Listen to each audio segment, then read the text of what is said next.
Welcome back to Wave 3 Listens. We are absolutely live on a very warm day. As I mentioned before, a good day to take your dog for a walk. But if you want to do that, you want to make sure they're under control with that leash. And the man to talk to about that would be Mr. Matthew Duffy, who is with us today from White Fang Ventures. You ready to grab a couple phone calls? I'm ready. All right, let's do it. Linda is with us. Linda, welcome to the show. Hi, Linda. Hello. Hello. You have a question? Hi. Yes, I have two 10-month-olds. The mother is a yellow lab, and we think the father was like a golden doodle or something. He just came along and was a stray. And I take them walking out on the property, which we have 80 acres.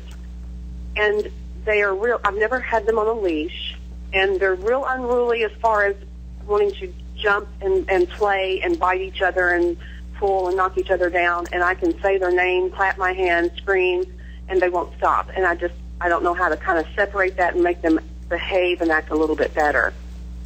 If you're ready, I can help you quickly here. Start off one dog at a time. And you must develop your relationship with dog one before you take on dog two. You must develop your relationship with dog two before you take on dog one. Does that make sense? So don't take these two out as a team until you say, I have the order I'm looking for with dog one. I have the order I'm looking for with dog two. Because when you bring the two together, you now have a more charged dynamic, and you're looking at a much more challenging situation, even though you would say, by themselves, excellent. Put them together, you're going to lose some of that control because they're feeding off each other's energy, and you do have, just like you saw me earlier with the Golden Retrievers, you have more leash to deal with, more personality to deal with. And I think you have just taken on a little bit more than you can handle right now, only because the dogs have not learned how to direct their energy and focus on their mama. And you've got to start that first. They've got to pay attention to you, and then their partner, canine partner, won't be nearly as tantalizing. Okay, one more quick call, and then we've got a little demonstration. Paula is with us. Hey, Paula, what have you got for us? I have a question. I have a snoodle, which is part schnauzer, part miniature poodle, and she barks excessively at anything that goes down the street. Is there any way to curb this barking?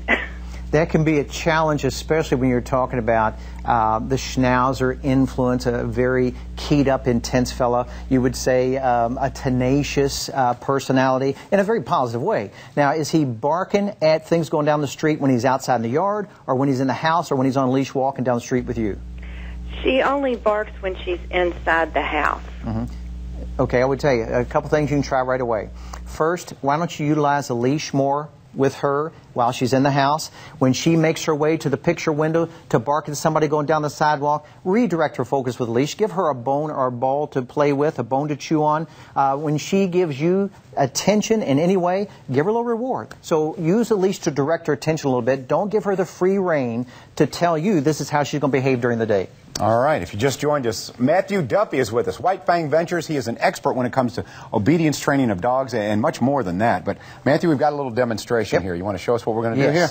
Kathy, would you mind bringing out our little buddy? Kathy Cantu is with us. And now this dog, you're saying this is new training, is that correct, Absolutely. Matthew? This is little Buddy, and he's never had any obedience training. We met him for the first time last night, and he is the raw material. So he's thinking now, when he is on leash with me, it's all about Buddy. And he said, Buddy wants to pull back to where I was. I'm showing Buddy, I want you to hang out while I talk with John. He said, Buddy's bored. Buddy needs something to play with. You can't play right now. Right now I'm talking with John. He said, well, what am I supposed to do? Here's what we're teaching him. Yeah, hang in there. Get a grip on your energy, and it's done very casually with this light leash, control. light leash and buckle collar, tugs, just to redirect. You can see his tail going 90 miles an hour. He's happy. He said, I'm learning here. He said, I'm open. I'm a sponge for knowledge. And when he decides to stop pulling the leash, hang out, Buddy, I'm going to give him just a little piece of food as reward. He said, wow, I'm figuring something out. This guy is all important. He has the tugs that bring my attention around. He has the food for reward. And look, I like this. Even though he was not taught to sit, we did not ask him to sit, I'm showing him I like that by supplying a positive consequence even when he accidentally does it. So he says, I'm going to file this away. That sit thing I like because I'm rewarded when I sit. And again, with proper training, the tail wag on a tail wagging dog does not go away. And you got to keep this in mind. Everybody's afraid to use a leash and collar. Everybody's afraid to use a crate or try to restrict the dog in a way because they're afraid they're going to take the fun out of the dog. That won't happen. As long as you're positive. Look at that, was quick. Yes, as long as you're positive, the dog will be positive, even when he has some instruction to follow. Very nice. Wow. You know, I hate to keep using the analogy. So when I cleaned the kitchen, there was a reason that my wife brought home a 6-pack of beer. Exactly. It works, doesn't it? Yeah, and my tail was wagging. I was moving. It's called operant conditioning. Yeah, it works. That stuff works. But look, this is amazing. And you say this is the first training session this dog has had. Absolutely first. And this is not unusual. In fact, if we have a chance to come back sometime, we will take dogs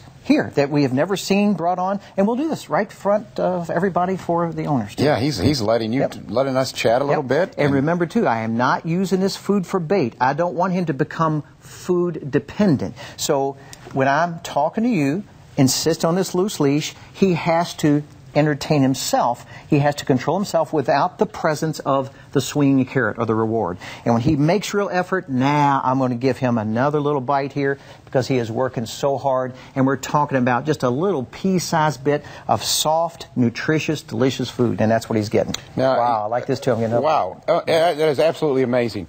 Curious, real quickly, maybe you can help me. I have a terrier. Yeah, you're laughing. Synonymous with tenacious, keep that in mind. And as you know, they have the habit of jumping on people. It's a way of greeting people. They want to put their paws on them. Many you know, I don't mind that. I like when my dog greets me. However, strangers do not. That's right. Let's say you invited me to your house for a dinner. I wear nice clothes. I'm a dog person, obviously. I don't necessarily want your terrier jumping all over me for dinner. So here's how you handle it. You're going to teach your terrier, like I taught this guy, what you prefer, what John Ramsey prefers. John Ramsey prefers, when the guest comes to the door, hang out loose leash. He says, the terrier, I want to jump on Matt. You're going to show him John Ramsey is by tugging on his leash. Not a great plan. Refocus on John. He said, okay, I'm going to refocus on John. Wow, good boy. Pet him. You don't need food, but you need to show him. You're the captain of the team. I have rules, and it's important for you to pay attention to me because I supply consequences. Negative consequences with leash, albeit not emotional or really traumatic, and I supply positive consequences with good touch, good words, and good food now and again. That makes you the most important human being in his world. You laughed. I'm assuming terriers are not good working dogs? No, they're very good working dogs. Are they really? Do you know where the term comes from, terrier? I have no idea. Latin terra, go to ground. Yeah, they like to dig. That's right. You know what they're digging after? We'll say, if you're going back to their original purpose, ratters. Yes, they're going to go after rodents. They're going to rid your barn of those nuisances. That's what they're all about. So you think, I want to buy a dog with that kind of background. You're buying a tight package. He's going to want to get busy. All right. But I love them. I love the terriers. Well, they're just not for everybody. I can see the passion. You have so much passion for this, and you're obviously an expert. Matthew Duffy. We've got a small studio audience. A little applause for Matthew Duffy. What an excellent job. Thank you. I love what you do. All righty. He'll be back, I promise you that, but you can check him out on the web, White Fang Ventures, and we'll be right back. Wave 3 listens. We're absolutely live. Very